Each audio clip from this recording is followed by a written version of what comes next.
आज का प्रसंग बहुत ही मार्मिक है। राजा राम और लक्ष्मण को सीने से लगाकर बहुत भावुक हो जाते हैं। गुरु जी से कहते हैं, आज से आप ही इनके पिता हैं। दीन दयाल बिरद संभारी, हरहु नाथ मम संकट भारी। राजा मुनि के वचन सुनकर घबरा जाते हैं। मुनि उनको समझाते हैं कि मोह और अज्ञान को छोड़ दो हे स्वामी, इसमें तुम्हारी भलाई है, सुयश की प्राप्ति होगी और इनका परम कल्याण होगा। सुनी राजा यति प्रिय बानी, हृदय कंप मुख दुति कुमुलानी। चौथे पन पायऊँ सुतचारी, विप्र बचन नहीं कहु बिचारी। इस अत्यंत अप्रिय वाणी को सुनकर राजा का हृदय तो कांप उठता है, उनके मुख से बोली नहीं निकलती है और वे कहते हैं, हे ब्राह्मण, मैंने तो चौथे पन में ये 4 पुत्र पाए हैं और आपने बिना विचार करके ऐसा वर मांग लिया है। मांगहु भूमि धेनु धन कोसा, सर्वस देहु आजु सहरोसा।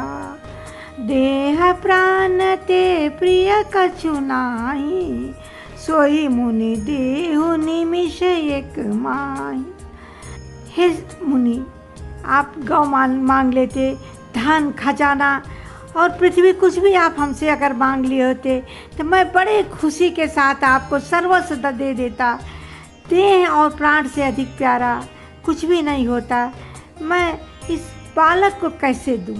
अब सुत प्रिय मोहि प्राण की नाई, राम देत नहीं बनई गुसाई। कह निश्चर यति घोर कठोरा, कह सुंदर सुत परम किशोरा। सभी पुत्र मुझे प्राणों से प्यारे हैं। हे प्रभु, राम को तो किसी प्रकार से भी मैं आँख से ओझल होते हुए नहीं देख सकता हूँ। कहाँ अत्यंत डरावने और क्रूर राक्षस वहाँ रहते हैं और मेरे परम किशोर अवस्था के बच्चे हैं, मेरे सुंदर पुत्र हैं। सुनी नृप गिरा प्रेम रस सानी, हृदय हरस माना मुनि ज्ञानी। तब वशिष्ठ बहुविध समुझावा, नृप संदेह नाश कह पावा। वशिष्ठ जी ने राजा की बाणी सुनकर और बहुत प्रकार से राजा को समझाया, राजा को बहुत प्रकार से ज्ञान दिया, जिससे राजा का संदेह दूर हो। अति आदर दो तनय बुलाए, हृदय लाई बहु भांति सिखाए। मेरे प्राण नाथ सुत दो, तुम मुनि पिता आन नहीं को। राजा ने बड़े ही आदर के साथ अपने दोनों पुत्रों को बुलाया और हृदय से लगाकर बहुत प्रकार से उन्हें शिक्षा दी और कहा, हे नाथ, ये दोनों मेरे पुत्र प्राण से भी प्यारे हैं। हे मुनि, आप इनके पिता के समान हैं और यदि आप ले जा रहे हैं तो मैं कैसे नहीं करूं। दीन दयाल बिरद संभारी, हरहु नाथ मम संकट भारी। सौंपे भूप ऋषि सुत, बहुविध देई आशीष। जननी भवन गए प्रभु, चले नाई पद शीस। सियावर रामचंद्र की जय। राजा बहुत प्रकार से अपने पुत्रों को आशीर्वाद देकर और ऋषि के हवाले कर दिया। फिर प्रभु माता के महल में गए और उनके चरणों में सिर नवाकर आशीर्वाद लिए। पुरुष ही दो वीर हरसी, चले मुनि भय हरन। कृपा सिंधु मत धीरे, अखिल विश्व कारण करन। सियावर रामचंद्र की जय। सिंह रूप दोनों भाई राम और लक्ष्मण मुनि का भय को हरने के लिए बहुत ही प्रसन्न होकर चले वे तो कृपा के समुद्र हैं, धीर बुद्धि वाले हैं, संपूर्ण विश्व के कारण के भी कारण हैं। वे मुनि के साथ चले। अरुण नयन उर बाहु विशाला, नील जलज तनु श्याम तमाला, कटिपट पीत कसेवर माथा, रुचिर चाप सायक दुहाथा।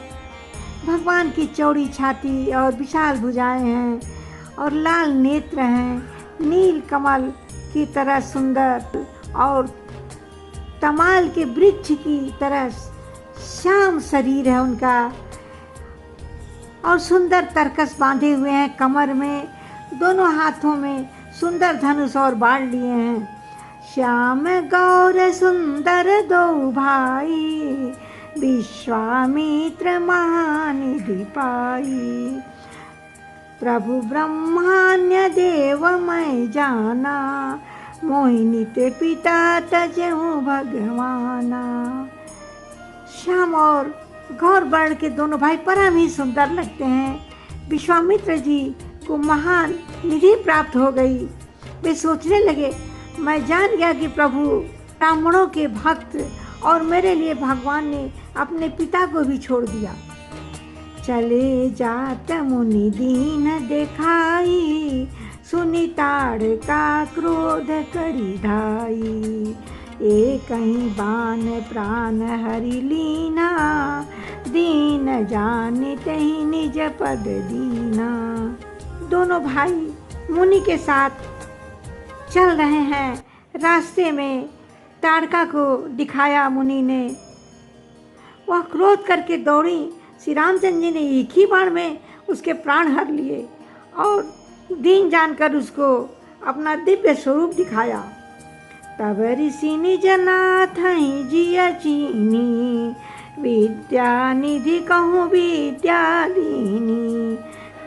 जाते लागन क्षुधा पिपासा, अतुलित बल तनु तेज प्रकाशा। ऋषि विश्वामित्र तो जानते ही थे कि भगवान विद्या के भंडार हैं, और वो उन्हें एक ऐसी विद्या दी जिसे भूख प्यास न लगे और शरीर में अतुलित बल और तेज का प्रकाश हो। दीन दयाल बिरद संभारी, हरहु नाथ मम संकट भारी। आयुध सर्व समर्पिकै प्रभु निज आश्रम आन, कंद मूल फल भोजन दीन भगत हित जान। सियावर रामचंद्र की जय।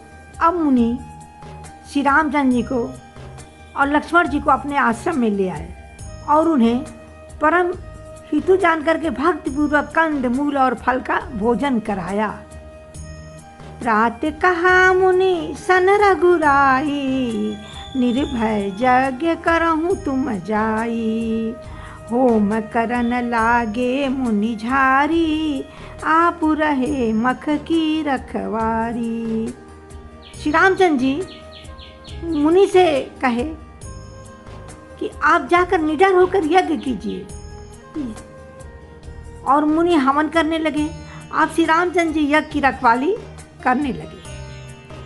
सुनी मारीच निशाचर क्रोही, लय सहाय धावा मुनि दोही।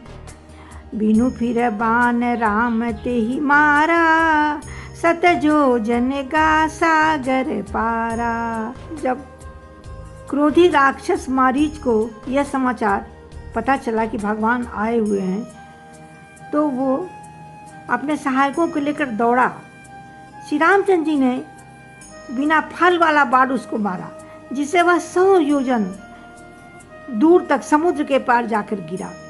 पावक सर सुबाहु मुनि मारा, अनुज निशाचर कटक संघारा। मारी असुर दुज निर्भयकारी, स्तुति करहि देव मुनि झारी। फिर सुबाहु को अग्निबाण मारा। इधर छोटे भाई लक्ष्मण जी ने राक्षसों की सेना का संहार कर डाला। इस राम जी ने राक्षसों को मारकर ब्राह्मणों को निर्भय कर दिया। अब सारे देवता स्तुति करने लगे। तह पुनि कछुक दिवस रघुराया, रहे कीनि विप्रन पर दाया। भगति हेतु बहु कथा पुराना, कहे विप्र यद्यप प्रभु जाना। श्री रघुनाथ जी ने वहाँ कुछ दिन रह करके ब्राह्मणों पर दया की। भक्ति के कारण ब्राह्मणों ने उन्हें पुराणों की बहुत सी कथाएं कहीं, यद्यप प्रभु सब जानते थे। तब मुनि सादर कहा बुझाई, चरित एक प्रभु देखिए जाई।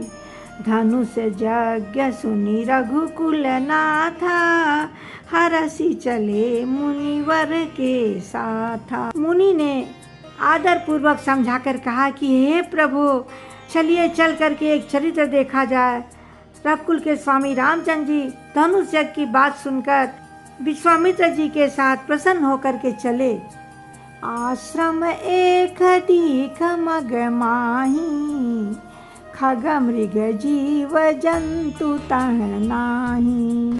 पूछा मुनि शिला प्रभु देखी, सकल कथा मुनि कहा बिसेखी। मार्ग में एक आश्रम दिखाई पड़ा। वहाँ न कोई पशु पक्षी था, न कोई जीव जंतु था, केवल एक पत्थर की शिला पड़ी हुई थी। प्रभु ने मुनि से पूछा कि विस्तार पूर्वक बताइए यह शिला कैसा है। तब मुनि ने उनको उस शिला के बारे में समझाया। दीन दयाल विरध संभारी, हरहु नाथ मम संकट भारी। गौतम नारी श्राप बसे, उपल देह धरि धीर। चरण कमल रज चाहती, कृपा करहु रघुबीर। सियावर रामचंद्र की जय।